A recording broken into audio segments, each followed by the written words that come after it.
म तपाईँलाई लाँदैछु है गुप्तेश्वर मन्दिरको यो भित्रपट्टि जुन माथिबाट आएको जुन त्यो झरना रहेको छ यो गुप्तेश्वर मन्दिरको तलपट्टि यहाँले देख्न सकिन्छ। म जाँदैछु है, जति तलपट्टि छ है एकदमै तलपट्टि देखिन्छ भन्ने सुनेको छु। म पनि आज हेर्न जाँदैछु कस्तो रहेछ त त्यहाँ तलपट्टि देखिने है। माथिबाट त्यो झरेको सुरुङ हुँदै बनाएको छ, त्यो सुरुङबाट छिरेपछि जुन यहाँ तलपट्टि देख्न सकिन्छ भन्ने कुरा सुनेको छ। म लाँदैछु तपाईँहरूलाई, त्यो झरनाको तालहरू यहाँ देखिन्छ भन्ने कुरा सुनेको छ। आज देख्न सक्नुहुन्छ पर्यटकहरू है, शीतल हुँदो रहेछ यहाँभित्र। आहा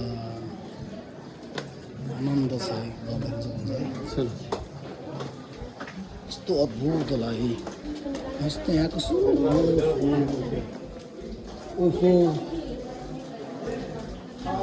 खतरा रहेछ।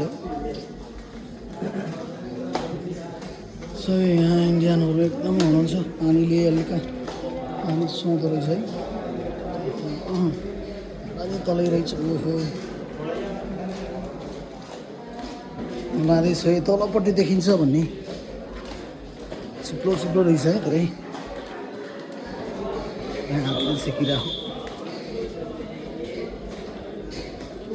तलपट्टि यस्तै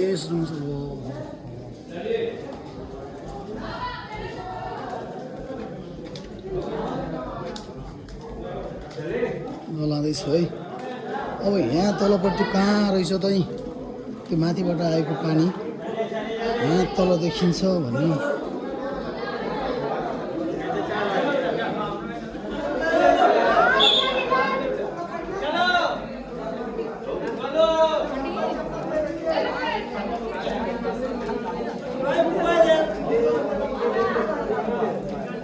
किनारा